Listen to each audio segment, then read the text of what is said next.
자, 이제 챕터 3 있잖아요. 스테레오 할게요. 이건 많이 아는 내용이니까. 스테레오는 투 채널 스테레오는 1950년대 시장에 등장을 해서 양 스피커 사이에 가상의 입체음향 장면을 만들기 위해 음을 정의시키는 거 있잖아요. 소리를 정의시키는 거예요.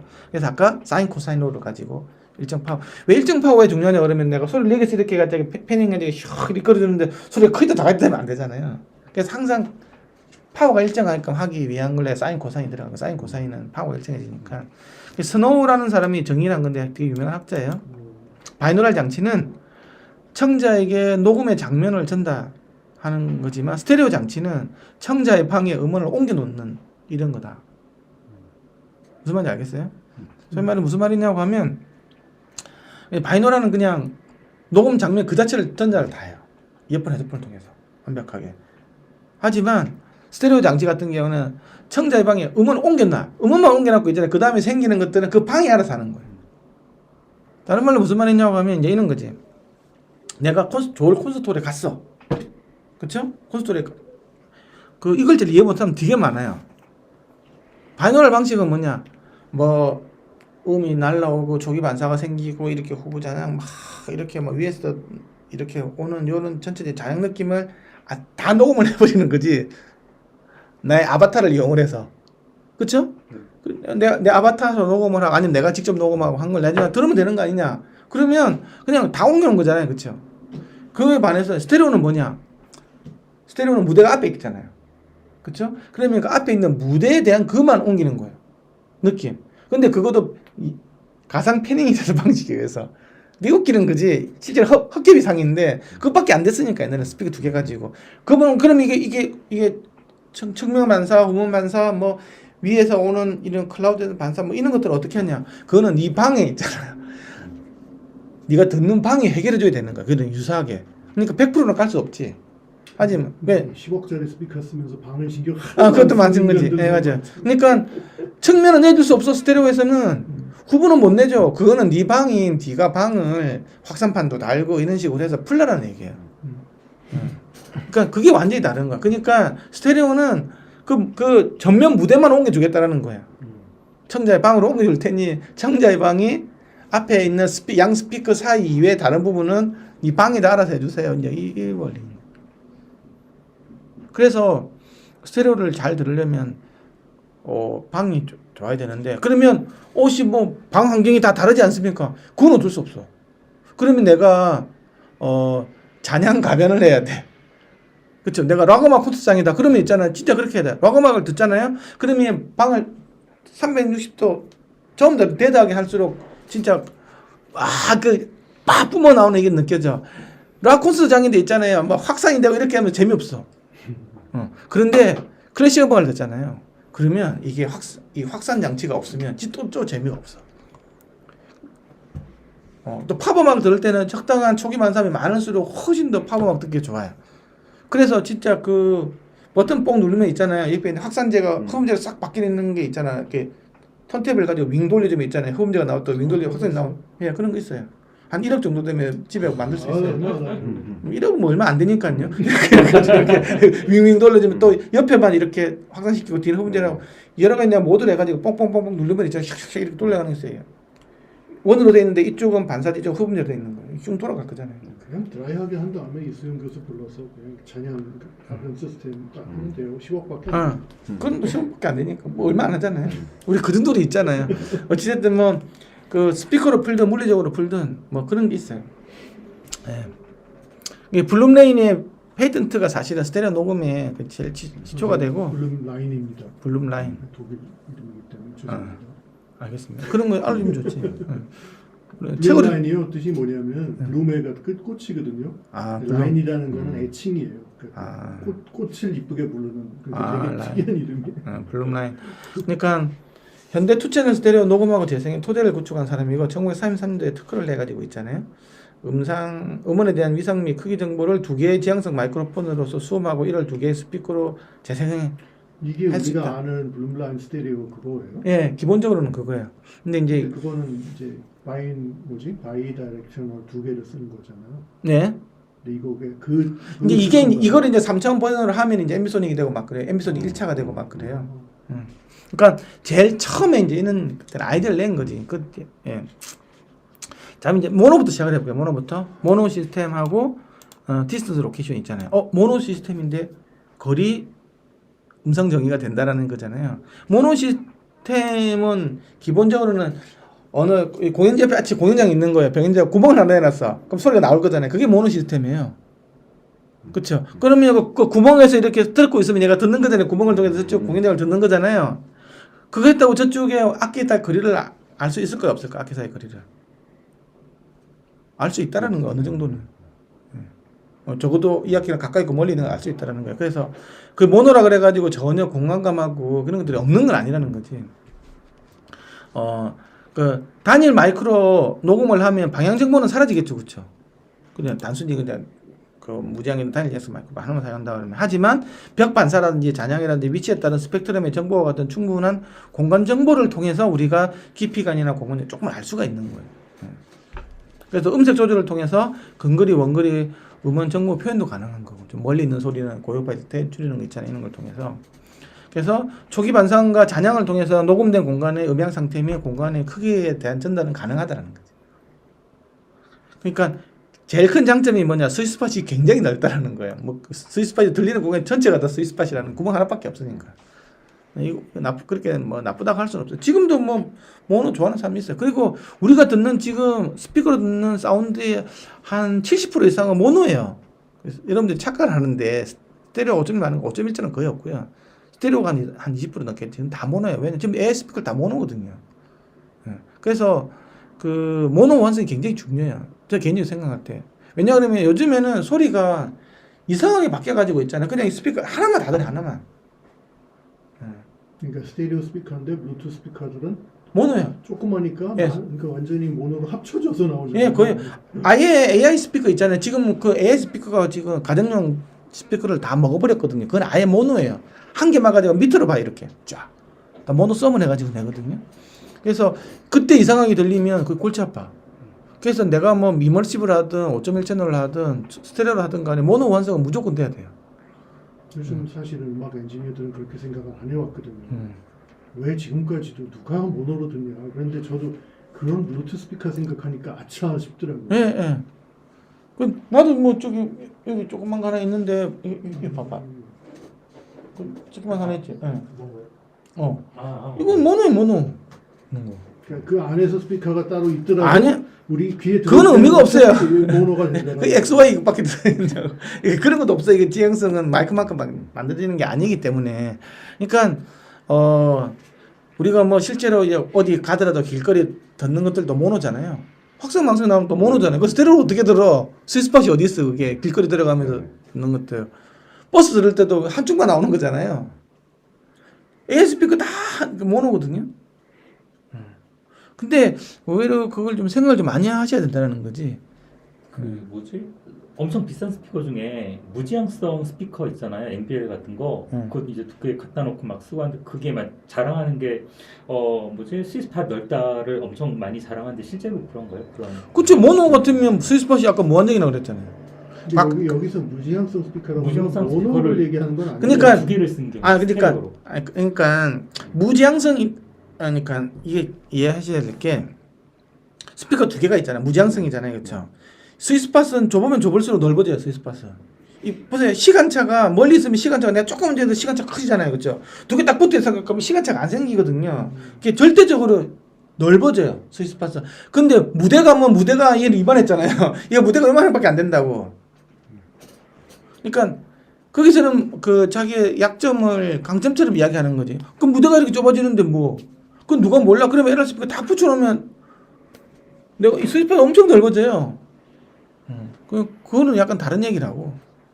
최근에 장기하가 모노 앨범 낸 거 아세요? 장기하가 최근에 낸 음악이 모노 믹스. 하나도 부럽지 않아 그 노래야? 곡인가 어쨌든 간에 하여튼 모노 믹스를 했는데 소리가 좋더라고요. 예. 그러니까 모노로 하면 절대적으로 좋은 게 일단은 마이크로폰을 그 프레셔 마이크로폰 있잖아요. 무지향성 마이크로폰 녹음하면 음질은 최상으로 쓸 수 있는 거죠. 대신에 이제 공간감하고 이런 것들 좀 줄어드는데 소위 말해 스테레오감은 없어지는 거지. 공간감은 아까 이야기했지만 어느 정도 살아 있거든요. 모노라도. 그러니까 모노 잔향 써가지고 모노를 한다고 해서 그게 장기화 노래가 뭐 메시지 전달하는 그게 목적인 거지. 걔가 무슨 뭐 무대감이 쫙 살아나고 이런 게 아니잖아요. 그러면 그것도 괜찮아요. 근데 문제는 이제 헤드폰으로 들으면 결국은 다 여기서 들린다는 게. 네, 그건 이제 헤드폰용이 아닌. 근데 사람들은 좀 거의 다 헤드폰으로 듣잖아요. 그러니까 저는 그게 애매해요. 그건 좀 약간 자기 실험적으로 이제 뭐 하는. 그 친구는 이제 레트로를 되게 좋아해서. 자, 그런 거고요. 그래서 이제 스테레오 이 모니터링이에요. 좌우의 프로그램 30도에 배치해요. 이 왜 30도냐 그러면 30도가 넘어가 버리면 이제 아까 얘기한 것처럼 음상 위로 뜨고 하는 문제가 생겨요. HRTF적으로 보면. 그래서 항상 이게 30도 이야기가 많이 나와요. 그거 쿼드라포닉이라고 4개 나눈 거 있잖아요. 그게 왜 망했냐 그러면 45도 45도잖아요. 양 코너에 놓으니까 이 가운데 비는 거 항상. 그것 때문에 망한 건데도 있어요. 이제 만약에 이렇게 놨을 때 뒤에 빈 공간이 전혀 없으면 안 되는 거죠. 그러니까 앞에 30도 각도로 이렇게 있는데 이렇게 네모난 그러니까 이렇게 네모난 방인데 스피커 이렇게 놓고 사람이 여기 있는데 뒤에 거의 공간이 별로 없으면 안 되는 거죠. 거의 뒤로도 별로 안 좋지. 뒤에 빼기 때문에 여기서 반사음이 엄청 세게 들어올 거잖아요. 이건 별로 안 좋은 거지. 그렇게 잘 안 하고 보통 스피커가 이렇게 놓죠, 이렇게. 여기 있으면은 보통 청취자가 여기 있으면 제일 안 좋아요. 왜냐하면 이게 딱 그 모드라는 게 룸 모드가 있으니까 제일 스피커들을 한 여기쯤으로 놓고 청취자가 요 정도에 있는 3분의 1 지점 정도로 하는 거를 보통 많이 기본으로 하는. 어쨌든 여기서 이게 플러스 마이너스 30도가 근데 되게끔. 저 제 방만 해도 그렇게 만들 수가 없어서 대충 해요. 좁아서. 자, 이제 그런 거고요. 그래서 이제 이게 스테레오 같은 경우에는 스위스바 바깥에서의 음상의 공간감은 왜곡되고 불안정한 거예요.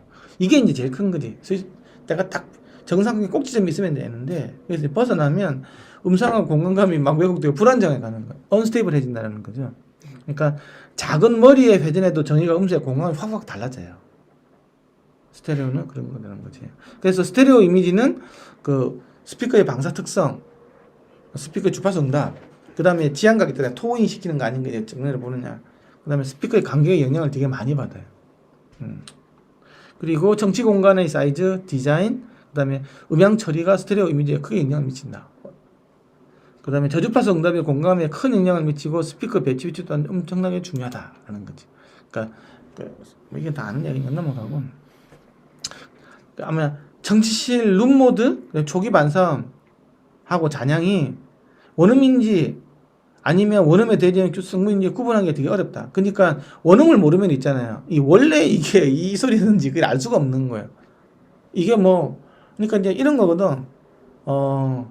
아까 얘기했지만 내가 내가 정치실이 되게 잔향이 많은 거예요. 그 들어보면 잔향이 원래 이렇게 많이 녹음한 것보다 이렇게 생각할 수도 있다고. 모든 경우. 예, 또 원래 이 80Hz짜리 딥이 이렇게 심했나 뭐 그런 걸 생각할 수 있다고. 근데 이제 중요한 건 이제 그렇게 낸 걸 그대로 이제 음반을 내버리면 골치 아픈 거지. 그러면 누가 이거 믹스했어 막 이렇게. 진짜 최악이요. 그 이동형 부스 있잖아요. 예. 이런 방 안에다 부스 사는 예. 정말 최악이거든요. 그런 거는 차라리 이어폰으로 모니터하는 게 훨씬 나아요. 와 정말 들어줄 수가 없어요. 왜냐 그러면 이제 스피커로 가지고는 중고용 때만 듣고 200Hz 저역 같은 경우는 이어폰으로 모니터링하면 룸 모드라는 게 아예 없기 때문에.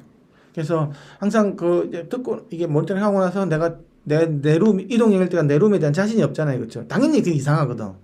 그러면 이어폰을 해가지고 이게 없구나. 그러면 넘어가는 거예요. 왜냐면 이어폰에서 있잖아요, 보통 200Hz 언더를 이불로 특정 주파수로 이렇게 되게 하기는 어려워요. 전체적으로 저음량이 많고 적은 거 있는데 제가 만든 이어폰 같은 경우 거의 플랫하게 해놨거든요. 그러면 거기서 뭐 특별하게 이렇게 될 수는 없어요. 근데 룸에서는 그게 허다해. 이동형은. 그래서 항상 이어폰으로 모니터링하는 게 필요해요. 정치실이 공간감이나 몰입감을 더해줄 수 있다. 위치 정보는 스테레오 프로그램인데 ICTD하고 ICLD로 인코딩이 된다. 이건 아는 얘기고. 이건 인터채널 타임 디퍼런스고 인터채널 레벨 디퍼런스 이 이야기를 이야기하는 거고요. 이건 이게 그림이 있으면 보여드릴게요. 3장이었습니까? 지금 우리가 스테레오 펜 하고 있잖아요. 스테레오 펜 이렇게. 이거 뭐 3D 사운드의 히스토리 이거는 재미없어서 뺐어요. 이건 중요하지가 않아. 3장으로 바로 스테레오에서 지금 우리가 이제 아까 얘기했잖아요. 이제 요건 이렇게 들어오는 게 이렇게 그렇죠? 이게 고압, 저압, 보압, 잡 이렇게 들어오잖아요. 이것도 이렇게 들어오잖아요. 근데 여기서 센터에 사운드 때 여기 맺힌다는 거예요. 근데 실제로 많이 다른 거예요. 이건 여기 들어오고 여기 들어오는 소리니까. 이렇게 들어오면 이쪽에 어쨌든 이게 크로스된 이상한 파형을 가지고 지금 앞에 있는 걸 느껴야 되는데 이게 굉장히 많이 다른 거예요, 실제로 상황이. 정말 센터 스피커를 그 레프트 라이트랑 똑같은 크기로 똑같은 스피커로 해서 센터에다 놓으면 차라리 위상만 어떻게 문제가 해결 거기다만 넣으면 낫겠네요. 그죠? 그래서 지금 이게 뭐냐고 하면 그러면 센터 스피커를 이제 어떻게 바라볼 거냐는 그 기사 계속 논쟁이 나와요. 센터 스피커에 대한 이야기가 논쟁. 그럼 이게 찬성파가 있고 반대파가 있어. 교수님은 찬성파에 반대파에 센터 스피커 사용에 대해서? 아니 그러니까 그게 생각하기 나름인 게요. 저만 해도 지금 LR은 비싼 스피커고 가운데는 조금 더 작은 스피커를 쓰는데 왜냐하면 보통 우리가 뭐 그런 세팅을 할 때 영화도 보잖아요. 돌비 애트모스로. 그럼 뭔가 어쨌든 가운데 스크린이 있어야 되는데 뭐 타공형으로 한다고 한들 소리가 똑같은 스피커를 센터로 써도 음질은 좀 바뀌어요. 그러니까 완전히 센터에다가 만약 스크린 없이 그냥 딱 똑같은 간격으로 센터 스피커 똑같은 스피커로 두고 보컬이나 킥과 스네어 이런 걸 가운데만 넣는다 그러면 저는 찬성인데 그렇게 될 확률이 별로 높지가 않은 것 같아요. 그러니까 이제 그렇지 않고 이제 그 사이드에도 넣어주고 그러면 머리를 어디다 하는지에 따라서 계속 위상 차이가 발생해요. 네. 그러니까 이게 뭐냐고 하면 센터 스피커는 원래 등장하게 된 거는 영화 때문에 등장하게 된 거예요. 그렇죠. 영화에서 영화는 기본적으로는 머니잖아요. 머니. 떼거지로 사람이 넣는 건데 이게 양쪽에 스피커가 있고 화면이 크잖아요. 여기 옆에 있는 사람은 소리가 딱 이쪽 스피커에서만 들린다라는 거지. 뭐 지금 음악단이가 막 나자바바람 뛰어가고 있는데 여기서 나자바바람 계속 소리 나면 안 될 거잖아요. 이게 전혀 일치가 안 가잖아요, 그렇죠? 이 맷돌 장착이 나버리면 좀 불안정하거든요. 저쪽 와서는 또 반대로 돼 있는 거고. 그러니까 그는 이제 돈 때문에 센터 스피커를 놓은 거예요. 그래서 센터 스피커는 영화일 때는 반드시 필요해요. 대형 스크린일 때는. 근데 그걸 음악으로 들어오면 이제 골절 분들이 생기는 거예요. 그러면 3채널 녹음을 하면 아까 희한한 콤필터링 것부터 해가지고 별일이 다 생긴다는 거지. 근데 실제 5.1 음악 믹스 들어보면 다 섞여 있어요. 그게 진짜 골 때리는 거죠. 그러면 이걸 어떻게 해야 좋냐는 그게 되게 쉽지가 않아요. 그러면 보컬 소리 막으면 딱 센터에 내주고 다른 악기들은 그러니까 우리가 무대에 있는 가운데 애초에 이렇게 악기들이 되게 많잖아요. 종류별로. 보컬도 있지만 다른 것도 그러면 보컬만 여기만 딱 잡아놓고 다른 모든 악기들은 그러면 전부 다 스테레오를 하자. 이렇게 할 수도 있겠죠. 그러면 그것도 또 골 때리는 거야. 그러면 내가 필요에 따라서는 보컬이 좀 이미지가 커질 수 있는 것들이 필요한 거잖아요. 그렇죠? 보컬 이미지만 요만하고 진짜 리얼 스피커에서 나오니까 다른 것들은 이제 이게 뭐 스테레오 잔향 같은 데 걸어가지고 돼 있는데 그렇다고 보컬에다가 또 스테레오 잔향은 또 이상하잖아요. 보컬에서는 스테레오 잔향만 건다고 하면 이게 좀 안 맞다고.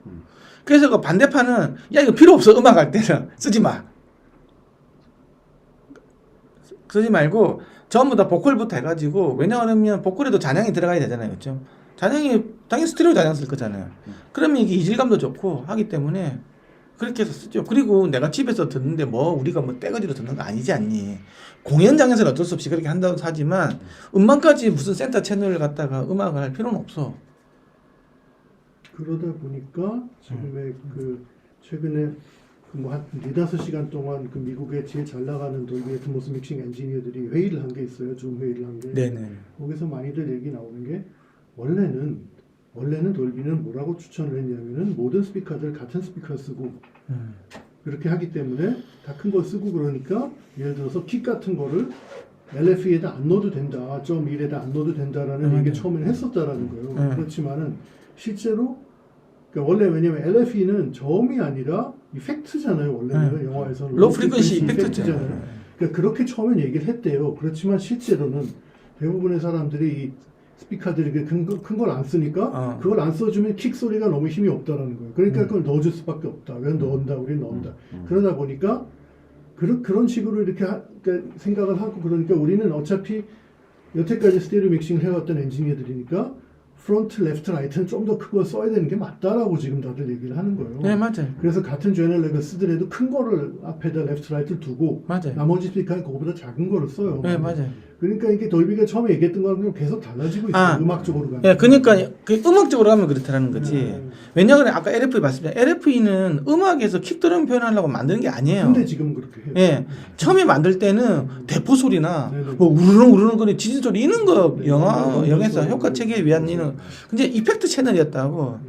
그런데 이제 이게 가정용 시스템이 들어오다 보니까 사람들이 이제 그렇게 그 메인 채널도 크게 할 수가 없기 때문에 그리고 다른 효과 하기 때문에 어떻게 보면 좀 그 하이패스 필터링을 해가지고 그 밑에 뽑아내 가지고 있잖아요. 그 이런 개념으로 접근을 한 거예요.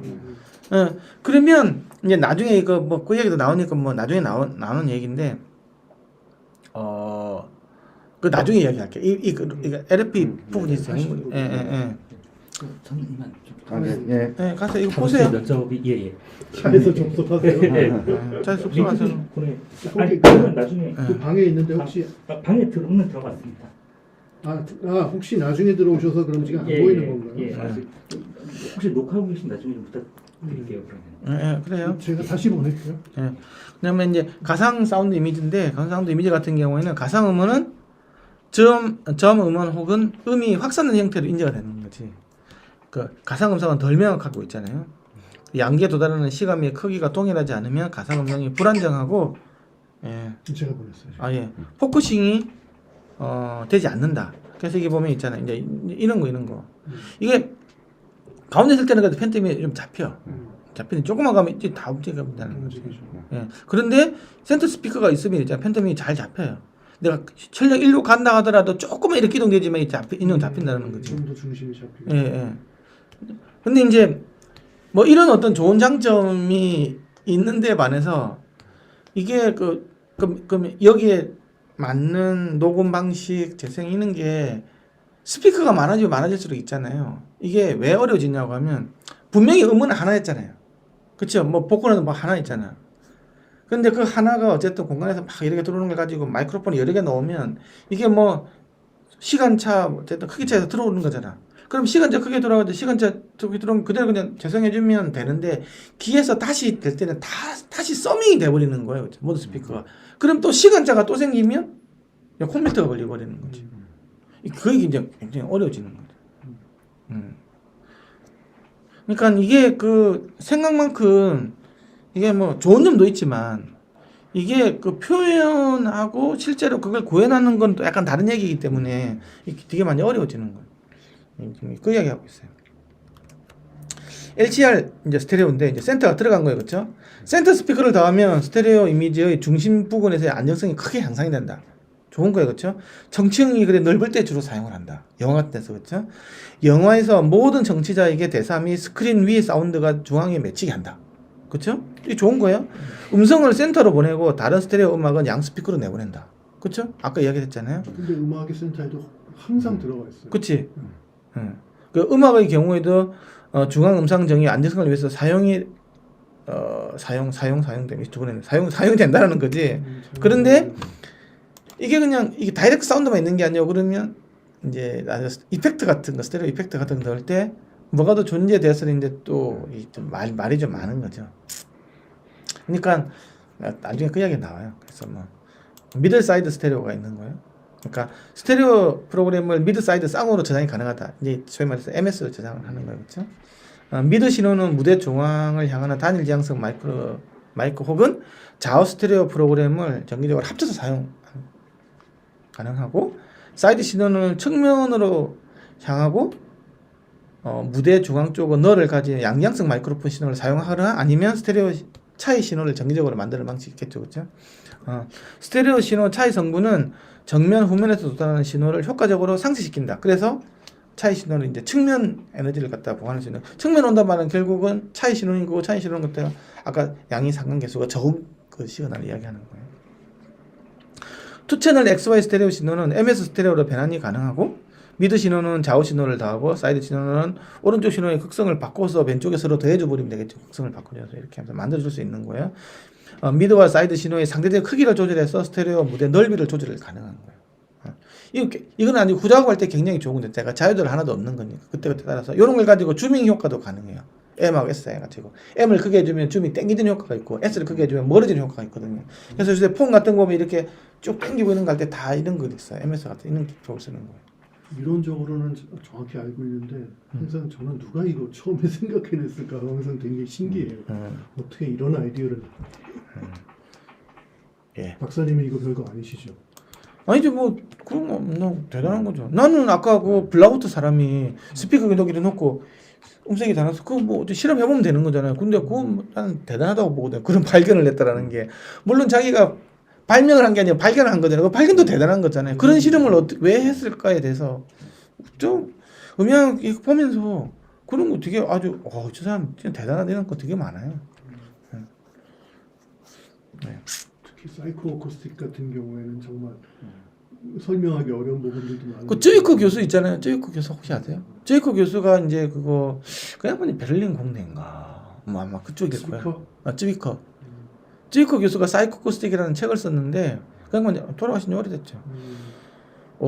나는 그렇게 집요하고 많은 심리 음향 실험을 그걸 하고 그것도 또 정부에서 그걸 또 돈을 준다는 것도 대단한 것 같아요.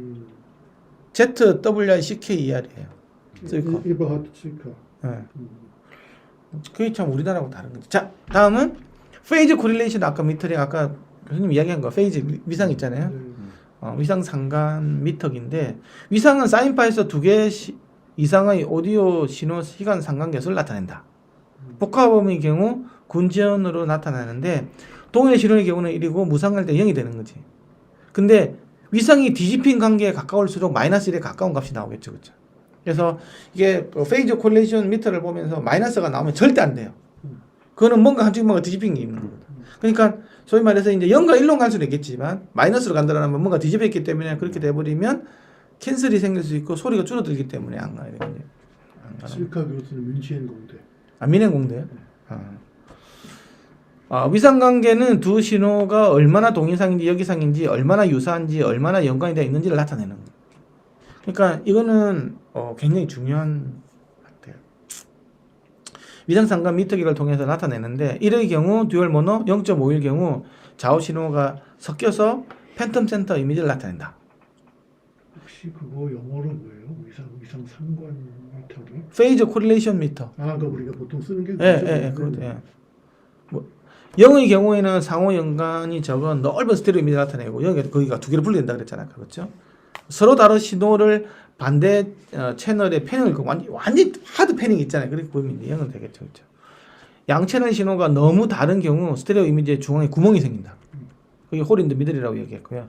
위상관계가 음수인 경우 스테레오 신호가 한 채널에서 극성이 뒤집힌 경우다. 스테레오 신호에서 채널 간 위상이 뒤집힌 부분이 존재할 경우 모노믹스 시에 음색이 왜곡되고 개인 입출도 문제가 발생된다. 그래서 이 보면서 음으로 되어 있는 거 안 쓰면 안 된다는 얘기고요. 좋은 프로그램은 위상 상관 미터가 0.5 부근을 가리키고 넓은 스테레오 이미지와 무대 중앙에 구멍이 없어야 된다. 그래서 0.4, 0.5 요 사이를 보도록 하는 게 중요하다. 위상 상관 미터가 인지적인 스테레오 무대 넓이감과 일치하지는 않지만 믹싱, 마스터링, 방송 엔지니어의 경우 홀인 더 미들, 모노 환성 이슈, 과도한 모노 믹스를 알리는데 중요한 도구로 사용된다. 그러니까 이제 이거 보면 모노 믹스가 어느 정도 되겠다 안 되겠다. 당연히 AB가 XY에 비해서 당연히 더 0에 좀 가깝겠죠. 그렇죠? 그런데 이게 너무 많이 들었더라, 너무 많이 갔어. 뭐 0.2 이렇게 갔다. 그러면 줄여야 되는 거지. 모노로 들으면 갑자기 소리가 없어지니까. 그러니까 이거 모노로 들으면 이제 골치 아프게 생겨요 나중에. 그래서 스테레오 이미지 크리에이션 같은 경우에는 스테레오 프로그램은 복잡한 채널 간 위상 레벨 스펙트럼 상관관계를 나타낸다. 이제 그다음에 스테레오 마이크로폰 테크닉이에요. 유효 녹음 반경은 유효 녹음 반경은 마이크로폰의 지향선과 사이 거리, 벌린 가격에서 결정이 되는데 스테레오 녹음 시 가이드라인은 첫 번째 뭐냐고 하면 두 마이크로폰은 어느 정도의 무상관성을 유지하면서 어느 정도의 무상관 아까 0.5 그렇죠? 하면서 직접음과 룸 반사음과 잔향음을 모두 포함하는 위치에 배치해야 된다. 마이크로폰은 모든 녹음된 신호는 두 마이크로폰에서 효과적으로 들리도록 완벽하게 소도를 차단시키면 안 된다는 거지. 적절하게 그 L하고 R은 좀 약간 섞여 있어요. 그래 약간 0.4, 0.5로 갈 거잖아요. 그지? 완전히 독립적으로 하면 안 된다. 차단시키면 안 된다는 거지. 두 마이크가 녹음 각도는 180도를 넘기면 안 된다. 보통 아까 110도 막 그쵸? 이런 거 이렇게 하잖아요. 그쵸? 네. 월드 이런 것들. XY 레코딩이에요. 매칭된 두 개의 지향성 마이크로폰을 사용하며 크기 정보를 담고 시간 차이는 최소화시킨다. 최대한 붙이죠, 이렇게. 그렇죠? 90도 각도를 일반적으로 많이 사용하는데 중앙음은 두 마이크로폰에서 동일하게 분배되어 가상 중앙 이미지를 만들어내고, 그렇죠? 그다음에 비중앙음은 음의 감쇄율은 벌림 각도하고 벌림 각도 있잖아요, 그렇죠? 마이크로폰 지각 특성에서 결정이 된다는 거죠. 지향성 XY 마이크 쌍의 합은 단일 지향성 마이크로 나타내는 거예요. 이게 더해지면 단일 지향성이 좀 더 넓어진 단일 지향성이 되겠죠. 그래서 뭐 아까 콜레이션 이야기가 끝났고 진도가 팍팍 찐다. 이 두 개를 더해주면 더 넓어진 지향성이 만들어지죠, 그렇죠? 약간 이 이야기 좀 하는 거예요.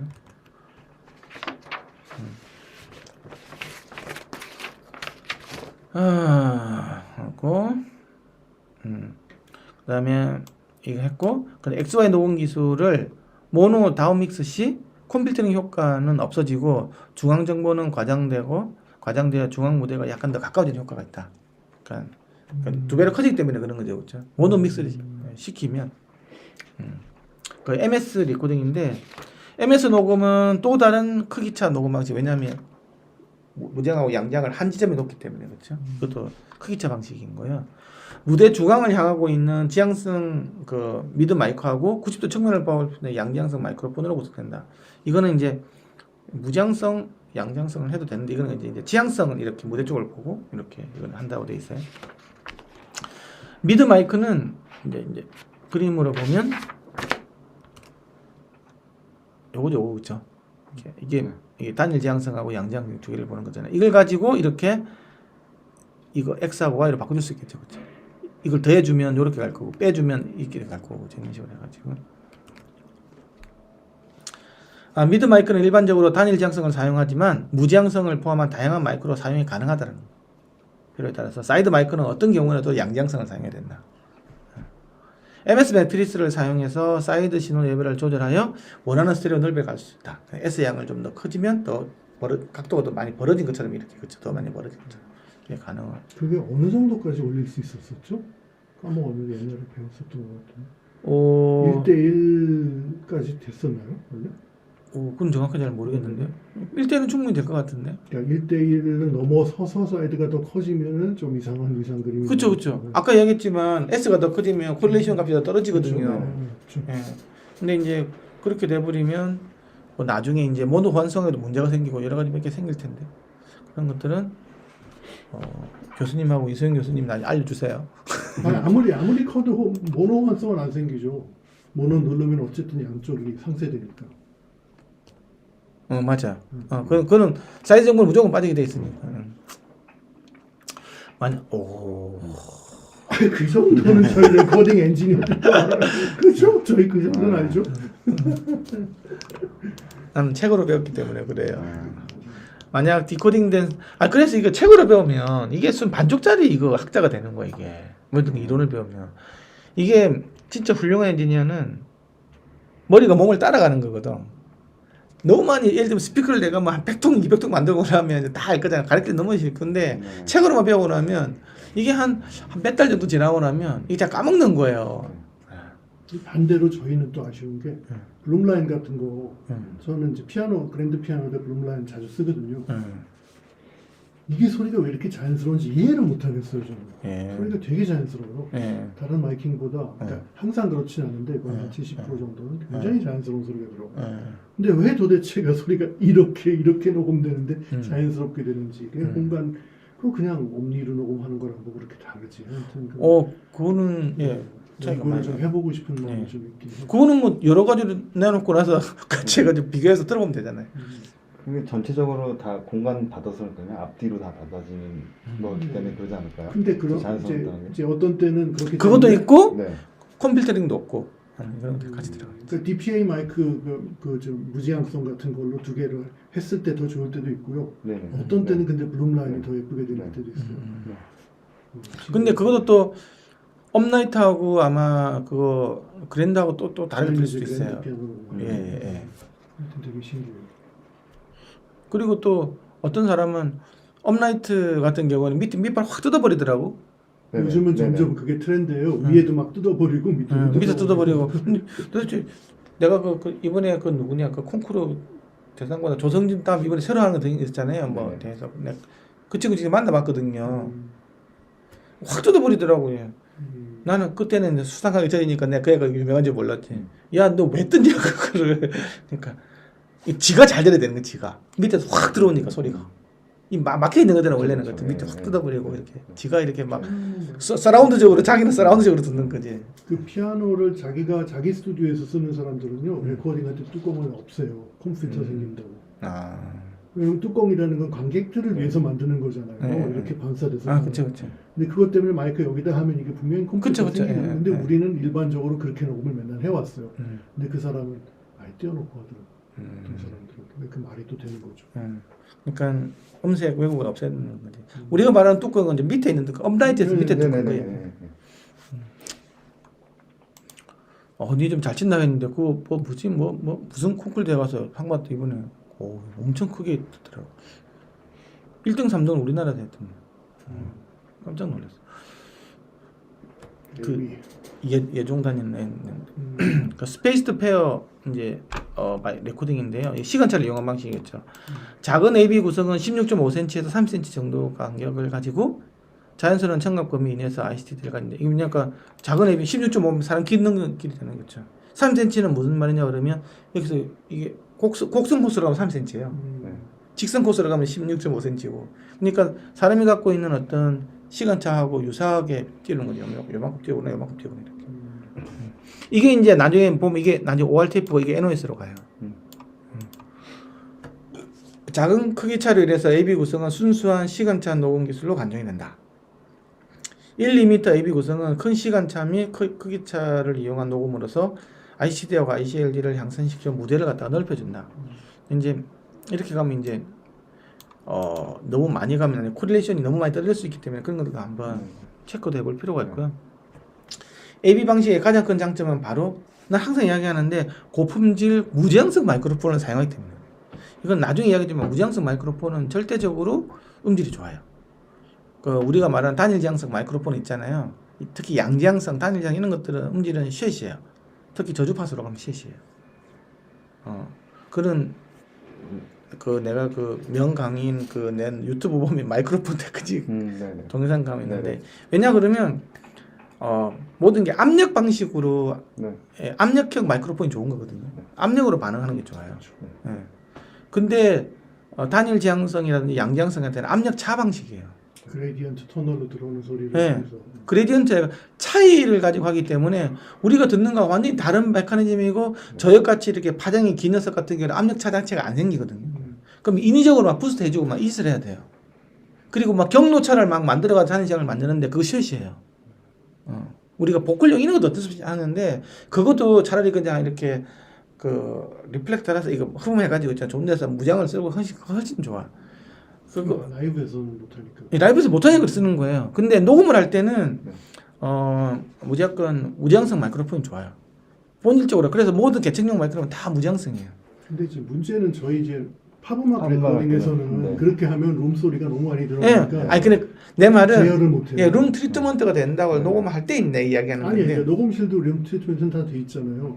그래도 그런데 어쨌든 간에 그러니까 팝스러운 드럼 톤에는 너무 울림이 많은 게 예, 생겨요. 그래서 네. 어쩔 수 없이 그걸 감안하고 해요. 그러니까 어쨌든 그 소리 자체가 더러워진다는 네네. 그건 그건 아니에요. 있죠. 예. 그래서 나중에 여기 나오면 계속 플랭킹 마이크로폰 해가지고 부가적인 마이크로폰 될 측면 마이크로폰 될 때는 다 무지향성을 다 있어요. 왜냐 그러면 우리가 지향성이 중요해. 아까 방금 그런 것 때문에 지향성이 중요하잖아요. 그럼 지향성 중요한데 저음 특성은 점점 나빠지는 거예요. 고음은 별로 상관이 없어요. 그 100Hz의 저음 특성이 나빠지거든요.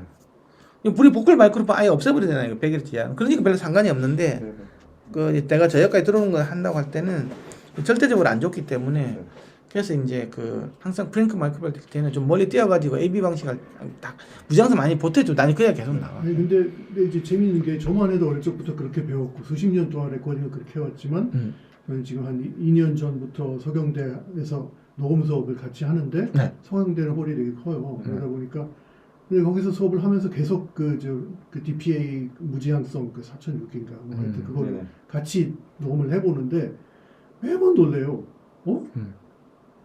아무 문제 없는데 약간 이런 경우가 진짜 많아요. 아무 문제 없다는 게 무슨 말이에요? 문제가 일반적으로 우리가 음. 팝 레코딩에서는 무지향성을 많이 쓰는 거 되게 경계를 하잖아요. 아무래도 너무 네. 룸 많이 들어온다고. 그런데 음. 우리 스튜디오 같이 룸 사운드가 꽤 큰데도 음. 정말 많은 경우에는 그게 너무 소리가 더 좋아요. 음. 그러니까 그래봤자 약간 일렉트로닉이랑 합쳐진 음악이 그게 DPL 마이크로폰이 되게 그 작은 사이즈, 큰 사이즈예요? 작은 거. 스몰 다이프램. 그러면 무지향성 맞는데. 그럼에도 불구하고 왜냐하면 무지향성인데도 큰 거 있잖아요. 네네. 좀 큰 거, 뭐가 있어요? 큰 게? 저는 잘 몰라요. 큰 거 제나이저스 큰 거 있어요. 대부분 다 뭐 노이만에서도 돌리면 그냥 네, 되는 거. 되는 거잖아요. 돌리면 근데 그거는 진짜 옴니가 아니잖아요. 그거는 어쨌든, 위상으로 네, 만드는 네. 거니까. 아, 예, 그거는 두 개 가지고 네, 이제. 네, 펀치 같은 거. 네, 네. 그러니까 좀 한 요 정도 되는 사이즈에 네. 요 정도 되는 사이즈의 무지향성이 있거든요. 네네. 예, 이거부터 크면 아까처럼 부러진 거기 때문에 이제 별로 안 좋아지는 건데. 조셉슨 거들 클래식 녹음하는 것도 있어요. 예, 왜냐하면 제가 모델 이름을 크면 뭐가 되냐 모르겠는데. 그러면 저역에서는 무지향되지만 고역에서는 지향성으로 바뀌어요. 자동적인 큰 사이즈 때문에 디렉티비티 패턴이 만들어지거든요. 그러면 고역 같은 경우는 이제 3kg, 4kg 이런 것들은 좀 약간 지향성 특성을 가지면서 저역도 잘 나오고는 그래서 나중에 나오는데 좀 무지향성 좀 빅다이아프램 무지향성을 쓰는 거에 권장하는 부분에서 클래식 녹음을 할 때는. 그걸 좀 해봐야 되겠어요. 예, 그러니까 이 작아지면 아까 숍스처럼 작은 거 있잖아요. 그건 아니야. 작은 무조건 무지향이 가거든요. 이거는 소리 크기에서 K 팩터라 그래가지고 반지름이 줄어들면 무조건 무지향으로 가는 특성이 있어요. K 값이 작아지기 때문에. 뭐 그런 거. 아무튼 롱리 마이크 진짜 좋습니다. 예, 왜냐 그러면 이제 그게 아까 저번에 이야기했지만 아까 뭐 바이노럴 마이크로폰하고 뭐 MB 손역 했는데 MB 손역이 절대적으로 나쁘다 그랬잖아요. MB 손역도 나중에는 바이노럴 거치기 때문에 나빠지는 것도 있고 또 차수가 줄어드니까 앞에서 정보 잃고 뒤에서 쓰레기 들어가고 하니까 그 있는데 월테프 3D 있잖아요. 그거 들어보면 소리 깜짝 놀란 게 일단 마이크로폰이 좋으면 이거 완전히 다르게 느껴져요. 그냥 프로페셔널 소리처럼 느껴지거든요. 그러니까 그 마이크로폰이 좋은 마이크로폰 쓰는 데서 오는 그 인상이 되게 크던데요. 아 좋아. 진짜 예, 차이가 많아. 요즘은 DPA를 정말 많이 사고 싶어. 그래서 또 무지향성을 가진 건 장점은 근접음 효과라는 게 없어. 그렇죠. 가까이 되더라도 예. 근접음 효과가 왜 사는지 아세요? 알죠. 그레이디언트 통로로 소리가 추가로 가까운 데서 들어가 버리니까 그게 증폭되는 거 아니에요? 그거는 이제 인버스 스퀘어로 하고 그 프레셔 그레디언트가 서로 짬뽕이 돼서 생기는 거예요. 예. 그 되게 이해하는 게 쉽지가 않아요, 실제로. 설명해 보라 그러면 그냥. 그래서 이게 인버스 스퀘어가 멀면서 이렇게 멀리 있을 때는 안 생기잖아요. 근데 왜 가까이 있는 생기냐는 그런 거거든요. 근접음 할 때만 근접음 효과냐 근접할 때만 생기는 거예요. 그 근접이라는 게 10cm도 잘 안 생겨요. 5cm, 3cm 이렇게 하면 생긴다고. 왜 그때 왜 생기냐는 거예요. 그거는 이제 인버스 스퀘어로가 여기서 급격하게 바뀌잖아. 6dB 떨어지는 게 멀 때는 10cm 있는 간격이 여기는 1cm 움직이다 인버스 확 떨어지는 거잖아요. 그 관계하고 아까 그 프레셔 그레디언트하고 그 관계가 한쪽이 너무 급격하게 바뀌기 때문에 점이 확 뛰는 것처럼 느껴지는 거예요. 그것도 제가 명강의 안에 또 찾아보겠습니다. 마이크 좀 바꾸시라고. 예, 알겠습니다. 유튜브 강의가 너무 울림이 많아서 제가 못 알아듣겠어요. 예. 그래서 마이크 간 간격 설정이 잘못될 경우에는 음원이 스테레오 이미지 상에서 부적절하게 분출이 되고 채널 간 상관도가 저하되면 스테레오 이미지에서 가운데 구멍이 발생된다. 예. 그 클래식 음악 녹음기 시에는 AV 녹음이 매우 대중적으로 많이 사용이 돼요. 이제 그거는 이제 이게 우리가 말하는 이렇게 홀에 대한 초기 반사음의 후보 잔향들이 적당하게 클래식은 필요한 거니까 예, 자동적으로 들어가주는 거죠. 콜레이션도 적당하게 나와주고 하니까 안 쓰고 아까도 중요한 거지만 저음의 반응 특성도 굉장히 부분이 있는데 다음은 리어 코인스턴스 방식이에요. 이거는 이제 혼합차 방식이라고 하죠. 크기차하고 시간차를 합친 혼합 방식이고 모노 호환성도 유지하면서 좋은 공간감하고 깊이감과 안정적인 음성 정감을 가진 스테레오 이미지에서 구현한다. 그 이야기예요. 첫 번째는 월테프라는 게 있어요. 1960년대 프랑스 방송국에서 개발되고요. 110도로 17cm 떨어진 다음 110도로 벌려준 거예요. 단일 지향성 마이크로폰을 벌려준 거예요. 그러니까 뭐 사람하고 비슷한 건 사람이 앞쪽으로 좀 이게 귀가 앞쪽으로 열렸기 때문에 이걸 준 거 110도 이렇게 달려. 그게 나온 건데 스테레오 이미지에서 공간감을 주면서 모노 완성도 충분히 유지할 수 있다. 이 10cm 거리 가지고 모노 완성이 맞거든요. 17에서는 인간의 양기 사이 거리가 유사하고 이 같은 경우는 월팁 같은 경우는 스피커뿐만이 아니라 헤드폰 정지 시에도 매우 친숙하고 자연스러움을 제공해 주는 거예요. 그래서 많이 쓰는 거지. 한 방에 그냥 이어폰에다 한 방에 가 그러면 묶고 더블로 갈 때는 그냥 이게 월탭이 딱 이렇게 네. 이게 지휘자 위에다 타면 그냥 가는. 제가 오늘 너무 말이 너무 많아서 죄송하긴 한데. 아 괜찮아요. 좀 어릴 말씀. 적에요 바이노럴을 되게 해보고 싶었는데 네. 해볼 수가 없잖아요. 네. 그러니까 그걸 해본 거예요. 그러니까 그냥 제 생각에 머리 정도의 간격이라고 생각하고 마이크 두 개를 이렇게 하고 중간에 탁구채를 넣고 녹음을 해봤어요. 네. 생각보다 되게 결과가 괜찮아요. 네, 그게 NOS. 그렇죠. 아 그게 OSS라고 보면은 그냥 뭐 아크릴판 같은 거로 해서 그렇죠. 딱 이렇게 막 아 그렇게 하면 안 돼. 그러니까 그런 식으로 지금 많이 탁구채도 잘못된 게 그게 흡음이 돼야 돼요. 이 댐핑이 돼. 이게 양털 같은 거로 해가지고 그 반사돼서 나오면 컴퓨터가 생기기 때문에 안 돼. 그럼에도 불구하고 꽤 예, 그럼에도 많이 불구하고. 좋았거든요. 그래서 그걸 없애주려면 차라리 공으로 만들어야 죠 공. 공으로. 그게 이제 그래서 나중에 스피어 마이크로폰이 숍에서 나온 이유가 그게 나왔어요. 그런데 이제 ORTF는 그 사이에 뭐가 없는 거죠. 예, 없는 거예요. 오히려 지향성만 가지고 뭐는 다 잡았다는 거죠. 지향성만.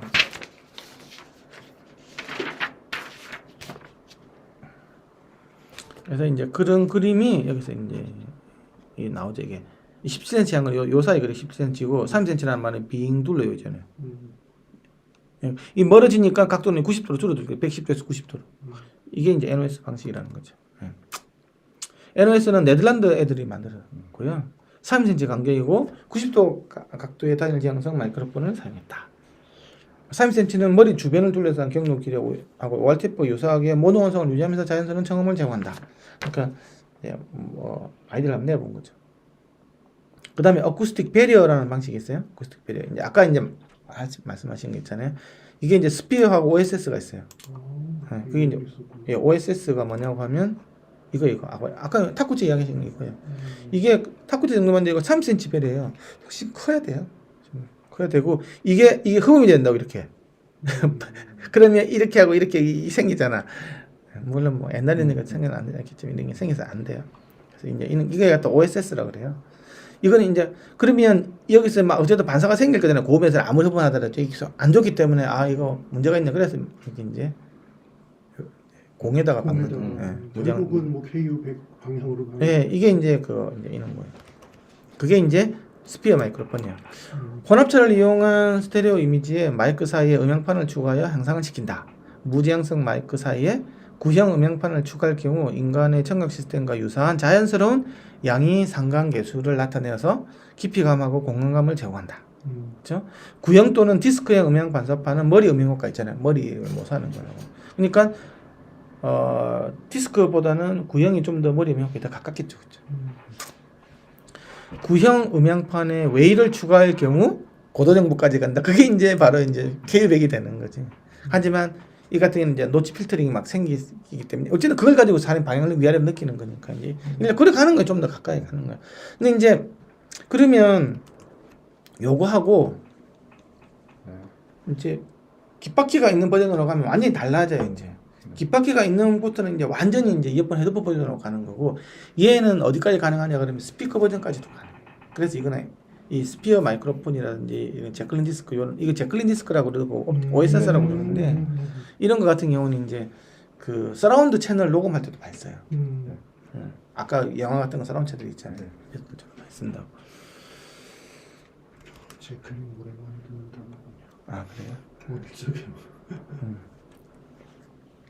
LCR 레코딩인데 전용 센터 마이크로폰을 사용해서 가상 센터 이미지를 개선시킨다. 이제 센터 마이크로폰 넣어보는 거예요, 이제. 그쵸? 가상 센터 이미지를 개선한대. 좋죠? 그죠? 한 번도 생각도 해본 적이 없네, 이상하게. 네. 전용 센터 마이크로 사용해서 기존 투 채널 녹음에 비해서 좌우 마이크로폰을 더 넓게 펼칠 수 있겠죠. 이 두 개가 더 많이 떨어져야 그러고 되거든. 보니까 데카트리가 그거네요. 예, 그때서 나온 거예요.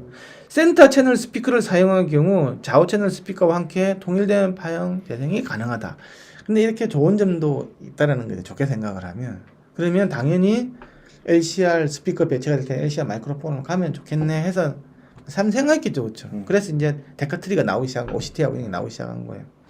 데카트리는 중앙 마이크하고 측면 좌우 마이크로 구성되어 있는데 OCT와 같이 단일 지향성 마이크로폰을 사용하는 대신에 노이만 M50, M150 마이크로폰을 사용한다. 이 같은 경우는 이제 노이만 M50, M150 빅 다이아프레임이에요. 무지향성 캡슐을 작은 구에 장착을 해서 중고역에서는 지향성 특성을 향상시키고 저역에서는 무지향성을 가진다. 아까 얘기했잖아요. 그렇죠? 오케스트라 녹음에서 지휘자 바로 위에 배치를 한다. 그래서 이제 이런 거겠죠. 그렇죠? 이게 이제 ABC 방식 이런 게 있고 이게 이제 데카트리 방식인 거죠. 그렇죠? 이렇게. 예.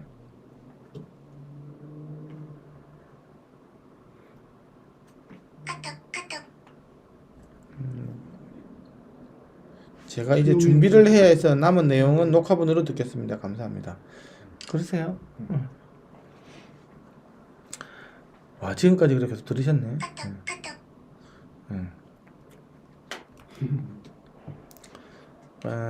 이게 아까 데카트리 이야기를 했고요. 아까 가신 분은 접속을 안 하시네요. 나중에 접속 안 하고 녹화본으로 달라고 얘기.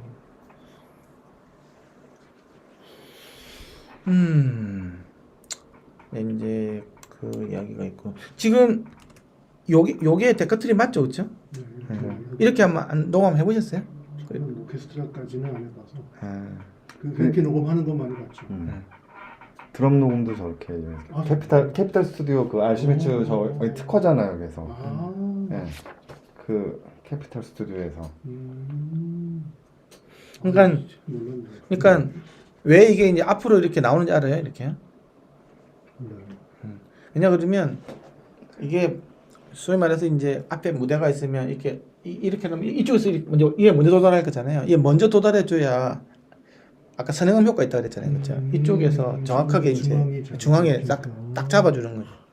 네, 그래서 좀 앞으로 좀 빼내주는데 이렇게 항상 센터 채널은 좀 시간적으로 먼저 오게끔 해요. 그래서 조금 더 앞으로 나오는 게 늘 궁금했었어요. 예. 그런 게 있고 그래서 LCR 레코딩 위드 콘시스턴트 스테레오 이제 콘시스턴트 스테레오 센터 채널 있잖아요. 그러니까 이걸 갖다가 한 채널 사용하는 게 아니고 콘시스턴트 XY라든지 블룸라인이라든지 MS와 같은 크기차 마이크로폰을 교체가 가능하다는 게 센터 채널에서. 그러면 나중에 후반 작업할 때 있잖아요. 좀 더 내가 자유도를 더 넣을 수 있는 거예요. 센터 이미지의 넓이도 좀 가능하고 이런 것들이 좀 가능을 한 게 한 개 쓰는 것보다는 아까 요거 이렇게 한 개 쓰는 것보다는 이걸 두 개로 이렇게 해서 자유도를 좀 더 넓히는 게 좋다. 그다음에 이제 플랭킹 마이크로폰이라는 게 있는데요. 이 플랭킹 마이크로폰 아웃트리거라 그러거든요. 아웃트리거라고 되어 있는데 이게 이제 측면에 두 개를 좀 더 넣어주는 거, 더 추가를 하는 거거든요. 그게 부가적인 넓게 배치된 마이크로폰을 통해서 모노 및 스테레오 녹음을 강조시킨다는 거, 좀 더 강조하기 위한 효과를 쓰는 거고, 일반적으로 스테레오 마이크로폰은 일정 정도의 상관과 무상관 신호를 모두 포함해야 되는데 부가적인 측면 마이크로폰을 사용을 해서 비상관성을 증가시켜서 공간감을 향상시키는 거라고.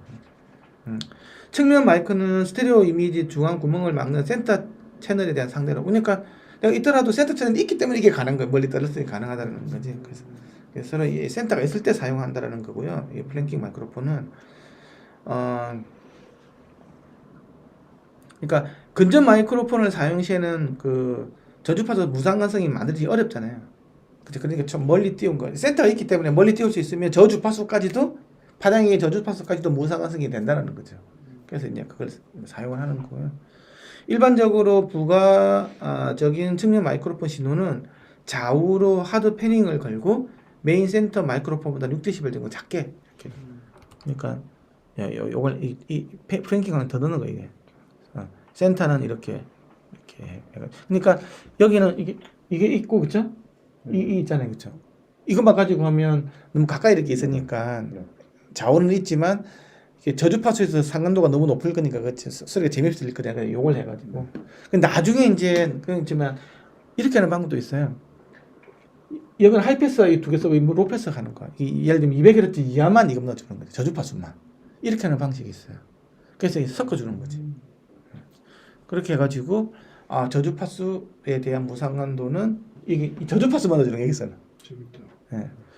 그렇게 하는 건 뒤에 아주 많이 나옵니다. 해본 적이 없어요. 앞으로 한번 해보십시오.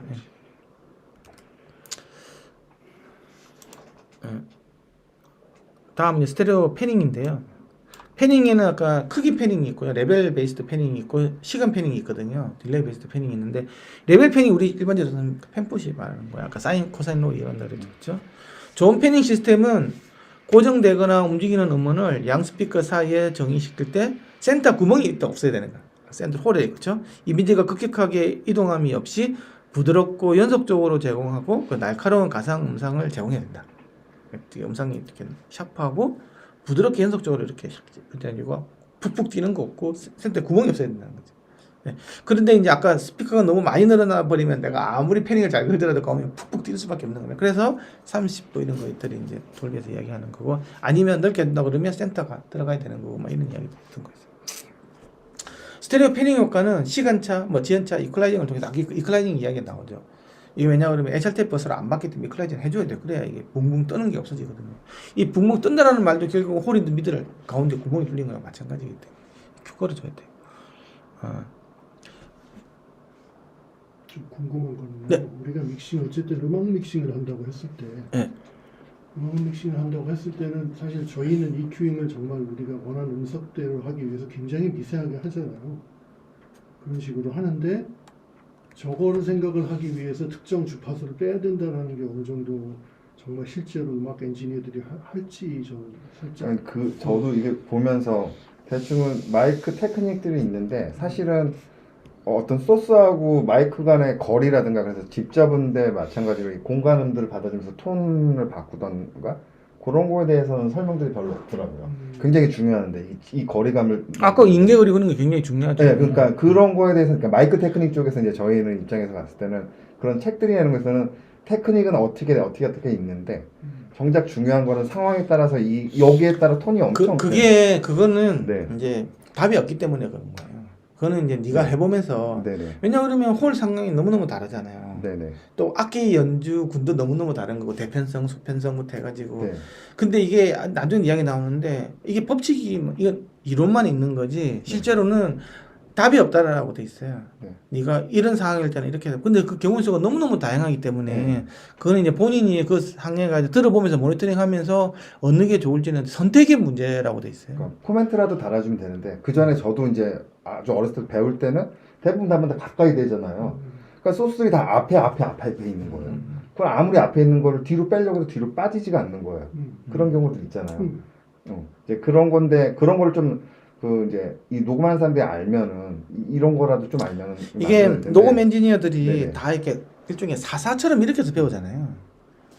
그런 게 그렇죠. 예. 나는 내가 옛날에 그 마이크로폰 강의할 때도 이제 그러니까 마이크로폰에 대해서 스피커는 사면 뭐 스펙도 보고 막 실제로 들어다 보면 처음하고 막 이렇게 다 하잖아요. 네네. 스펙도 굉장히 까다롭게 보고 막 그러거든요. 막 비교하는데 근데 그리고 실제로 그게 지향성 그렇게 나오는데 내가 또 재보고 막 그러잖아요. 그죠? 마이크 가지고 그렇죠? 이렇게 주파수 진짜 그렇게 나오는지 재보고 모양실에서도 아니면 뭐 빼려 다 하는데 근데 마이크로폰에 대해서는 그냥 무차별적으로 받아들여요. 거기 이제 지향성 폴라 패턴 절대 그대로 안 나오거든요. 쓰레기 엄청 많거든요. 하나도 안 재봐요. 진짜 주파수별로 다 다른데 예. 그걸 그리고 또 이제 필드 레코더 같은 게 있으니까 쌍으로 한다 그러면 이쪽이 서로 같아야 되거든. 지향성 특성이 이쪽 모든 주파수별로 이렇게 폴라 패턴이 같아야 되는데 그런 거 하나도 안 재봐요. 그리고 그냥 선배가 그냥 뭐 예를 들면 뭐 어지러 버리 보고 좋다고 뭐 그런 이해가 그냥 뭐 예를 들면 드럼 모델 때는 뭐 무슨 마이크로폰을 많이 써. 네. 뭐 U87을 많이 써. 그러면 그냥 아무 생각 없이 그거 쓰는 거예요. 네네. 그 U87이 스피커들도 그렇지만 그 로트별 10개에서 10개 특성 다 다르거든요. 신형과 구형 완전 달라요. 네. 그런데 그냥 막 무차별적으로 많이 써요. 그래서 내가 적어도 한번 의심의 눈초리를 해가지고 내가 지금 이 마이크로폰이 지금 특히 사라운드를 할 때는 동일한 게 되게 중요하잖아요, 유형이. 네네. 그거 한 번도 안 재봐요. 그 재보면 재볼 수 있거든요. 왜냐하면 내가 절대적인 거는 모르지만 적어도 차이 나는 거는 스피커를 해가지고 빙 돌려오면 될 거잖아요. 그죠? 이렇게 턴탭을 만들어가지고 아니면 내가 간이로 이렇게 해가지고 다 재보고 그 다음 B 거 C 적어도 난 절대적으로 모르겠지만 A, B, C, D가 통일 조건에서 통일하게 하면 같이 나와야 될 거잖아. 그게 다 다르거든요. 그런 거 하나도 안 되는 거예요. 그렇게 하면서 뭐 녹음이 뭐 어쩌게 됐냐 저거 됐냐 뭐 그리고 왜 이 마이크로폰을 써야 되는데 그 마이크로폰이 그 양장이 이제 단일장도 위상 가지고 하는 단일장인 건지 시간 가지고 하는 단일장인 건지 그 경로차가 몇 개 어떤 방식은 뒤에 탄일 지향을 만드는 방식이 되게 많거든요. 그런 거에 대해서 아무도 몰라. 근데 제가 알기로는 이제 독일의 경우에는 제가 다니던 SA라는 원래 호주 학교지만 네. 그 학교가 최초로 그래도 이런 레코딩을 배울 수 있는 학교였는데 네네. 그 전에 유일하게 제대로 배울 수 있는 거는 음대거든요. 그러니까 네. 독일의 데트몰트 대학과 네. 베를린 예대가 그 톤마이스터 과정이었어요. 네. 톤마이스터 과정은 뭐냐면 클래식 엔지니어 과정이에요. 네.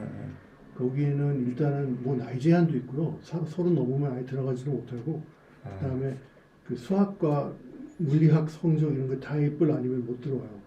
그다음에 그 거기다가 예를 들어서 총보 던져주면 피아노 쳐야 되고 뭐 그러니까 약간 천재들이 들어와요. 그러니까 그러다 보니까 그런 학과 출신들이 오케스트라 녹음하는 그런 거 보면은 되게 그런 기술적인 배경도 좋은 것 같더라고요. 거기는 좀 빡세게 가르치는 것 같더라고요. 그래서 좀 우리 팝 쪽에서는 그렇게까지는 안 하거든요. 근데 적어도 내가 쓰는 장비가 내가 어쨌든 지금 그 장비를 통해서 나온 그걸 가지고 먹고 살아야 되는 사람이잖아요. 그렇죠? 그럼 사실 마이크가 제일 중요한 거거든. 그게 처음이잖아요, 처음. 거기서 똥이 끼기 시작하면 뒤에 답이 없잖아요. 근데 나는 거기에 대해서 적어도 녹음하러 가기 전에는 한 번씩 전부 다 체크를 해보고 제대로 나오는지 적어도 감도가 똑같고 폴라 패턴이 어느 정도 나오는지에 대해서 아니면 그 중에서 제일 유사한 것끼리 모아서 간다든지 이런 식으로 해야 되는 거고 그 다음에 또 뭐냐 그러면 뭐 프로툴이나 노직인지 뭐 넌도 이런 거 쓰는 사람들도 또 그런 게 있어요. 뭐냐고 하면 그냥 막 써. 그거 버전업 되면 있잖아요. 막 이상하게 밑에 노이즈 끼고 하는 것도 많은데 그걸 하나 체크도 안 해봐. 그리고 막 이렇게 플러그인들 막 넣을 때마다 노이즈 레벨이 팍팍 바뀌는 거 되게 많거든요. 그런 것도 하나도 체크 안 해보고 그냥 아무 무차별적으로 막 쓰는 사람 되게 많아요. 그래서 내가 그 플러그인 막 띄워가지고 이게 통과 이 플러그인 통과 통과하면 있잖아. 노이즈 레벨 쫙 올라오는데도 그런 것도 하나도 안 해봐. 그래가지고 또 그냥 버전업 되면 그냥 막 쓰는 거예요. 그걸 또 그런 체크도 안 해보고 그 의외로 버그 많거든요. 그래가지고 옛날에 내가 어디에 가봤냐고 하면 그 이제 세미나 갔는데 자 내가 그때가 프로툴이었나 몇 버전인데 이게 신버전이고 9버전이 있다. 9버전을 가지고 뭐 EQ 단하고 뭐 컴프 다니는 건데 근데 하나도 안 걸어. 근데 이렇게 연결시켜 이렇게 해가지고 들어주니까 여긴 없는 거야. 근데 신버전이야. 좋대. 해가지고 아무것도 안 걸고 이제 링크만 시켜가지고 이렇게 놨는데 지가 깔리는 거예요. 그런 것들도 되게 많더라고. 근데 나는 그런 거는 좀 체크를 해봐야 된다고 봐. 아니야, 요즘 아닌 사람도 많아요. 뭐? 아니, 그렇게 또 안 하는 사람도 많다고요.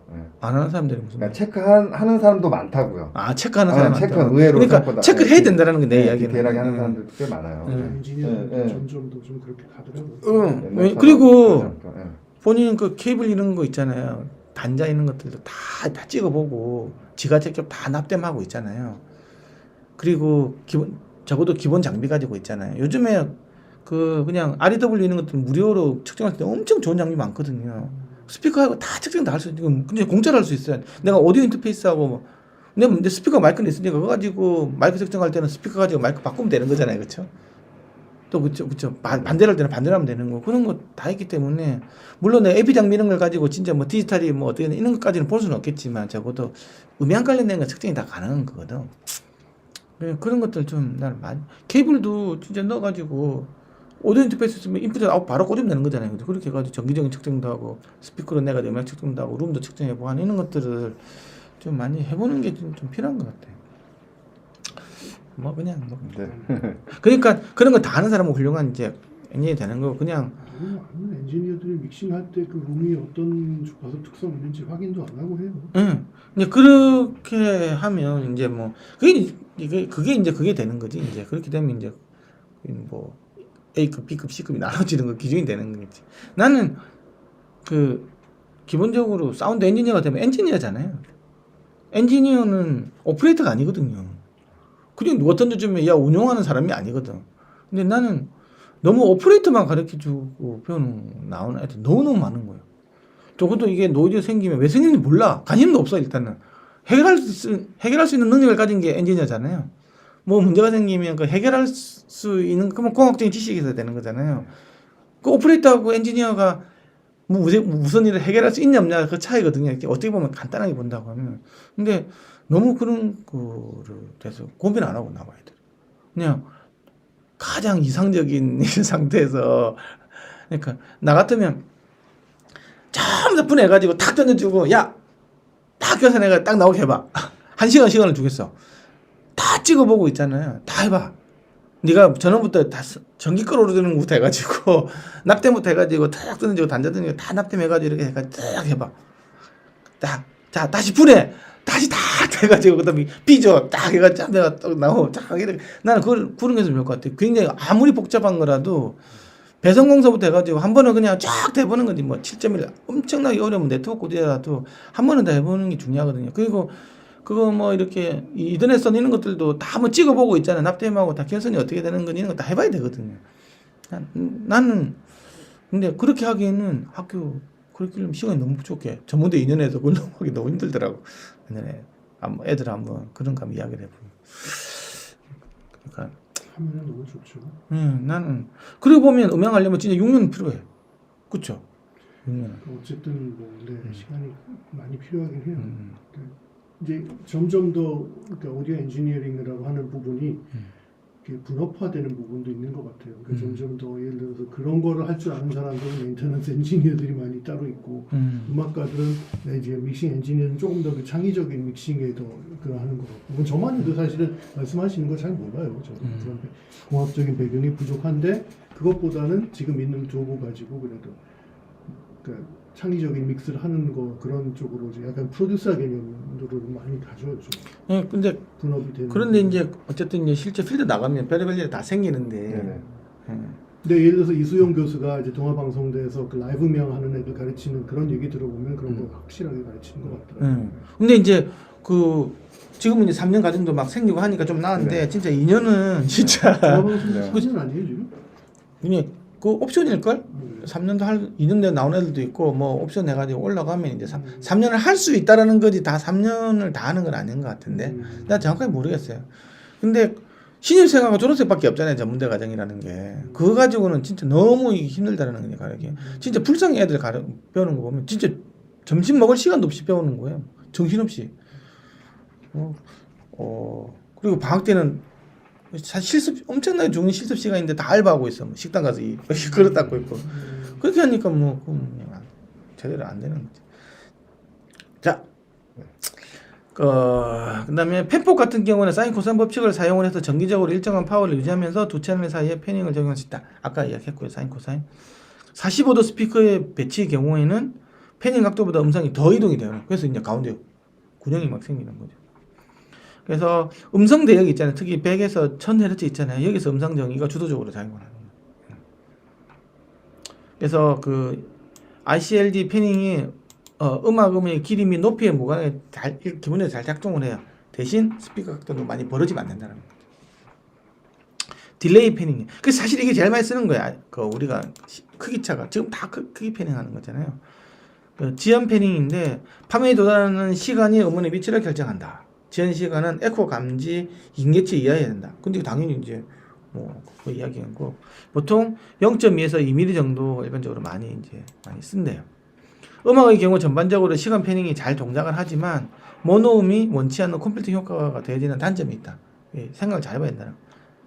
걸면 되는데 나중에 다시 들으면 어쨌든 이 소리가 일로 넘어오는가 크로스토크 때문에 또 들어오면 이제 섞이기 때문에 있잖아요. 그게 컴퓨터는 무조건 유발하는 거죠. 그러니까 이거는 이제 레벨하고 딜레이 패닝을 갖다가 서로 이제 결합시킨 경우 있잖아요. 콤바인 시킨 경우에서 알아보면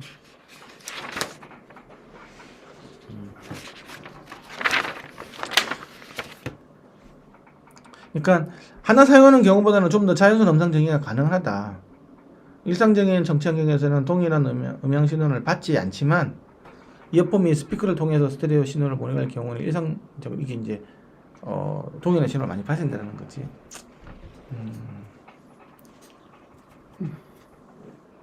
이거는 그냥 넘어갑시다.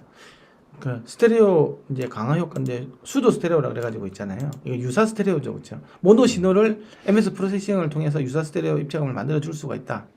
프로세싱되지 않은 모노 음원은 미드 신호로 가고 프로세싱된 모노 신호는 인공적으로 사이드 보낸다. 그러니까 원래는 모노였는데 이제 스테레오를 만드는 과정이 있잖아요. 프로세싱 안 되거나 모노로 바로 보내고 프로세싱 시켜서 인공적으로 해서 이제 사이드 신호를 가는 거죠. 언믹싱 하는 거죠, 일종의. 사이드 신호 경로는 무상관 프로세스를 통해서 아까 디콜레이션 섞어서 이제 보내주면 된다는 얘기고, 최종 유사 스테레오 신호는 상용 MS를 투 채널 스테레오 디코더를 통해서 재생된다. 만약에 유사 스테레오 신호가 모노를 합쳐지면 유사 사이드 신호가 완벽하게 제거돼서 원래 모노가 복원이 되는 거죠. 유사 사이드 신호를 만들기 위해서는 세 가지 스테레오 무상관 처리 기법이 있는데, 이런 거 하세요. 모노를 가지고 스테레오를 해가지고 하는 유사 스테레오 만드는 경우가 있어요? 모노를 가지고요. 네, 모노 가지고 스테레오 만드는 있어요?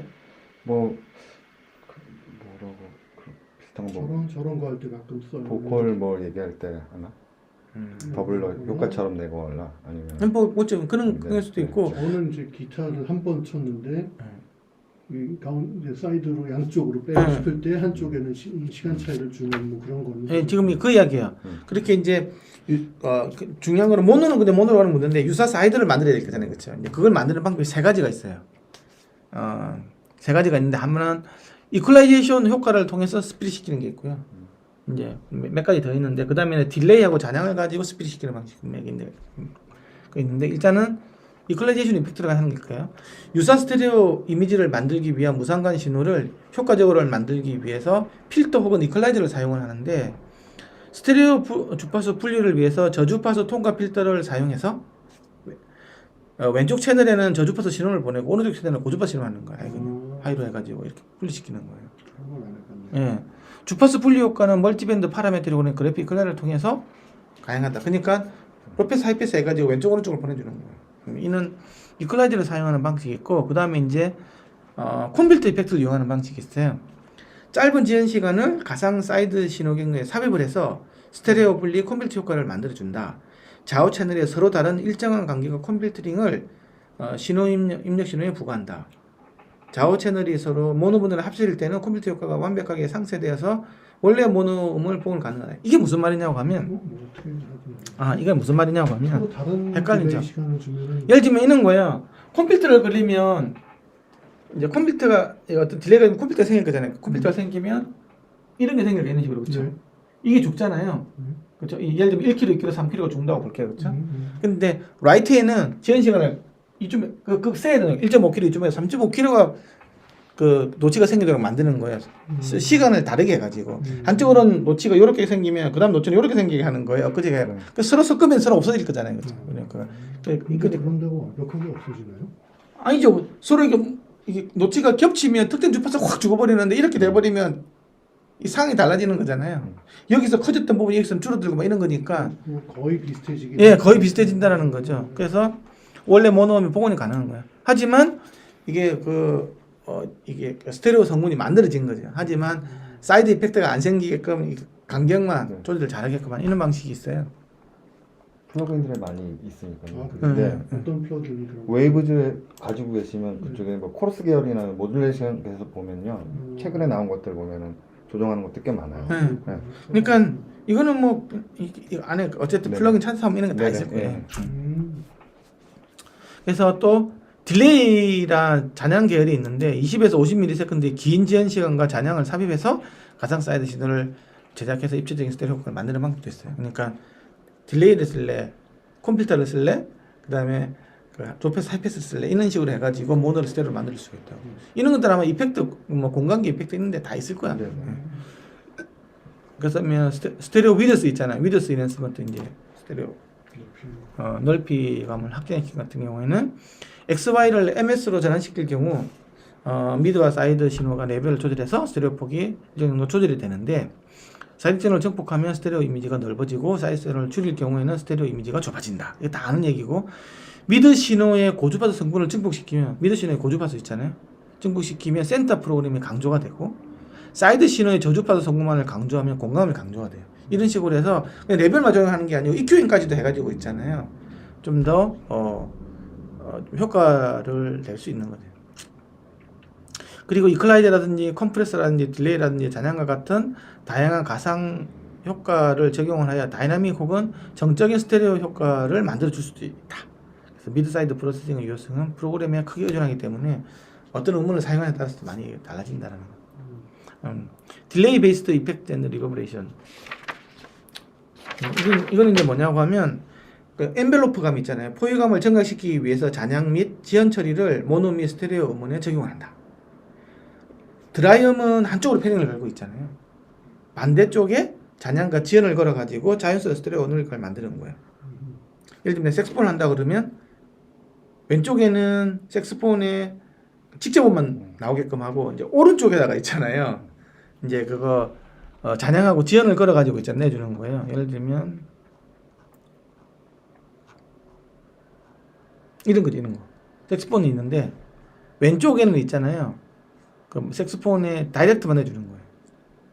그리고 리버브를 있잖아요. L하고 L에 걸어주는데 이제 이런 식으로 해가지고 그러니까 리버브에서 사운드 이렇게 되지만 다이렉트 사운드 이쪽이 좀 많이 나오게끔 하는 거 있잖아요. 그렇게 하면 좀 왼쪽에서 직접음이 나오면서 전반적으로 이렇게 큰 무대가 이렇게 나오게 하는 이런 효과도 있다는 거예요. 그래서 모노는 하드 패닝이나 이쪽만 나오게끔 하고 스테레오 성분이 이렇게 쭉 뿌옇게 이렇게 해가지고 이거는 이제 뿌옇게 이렇게 가는 이런 효과를 말하는 거죠.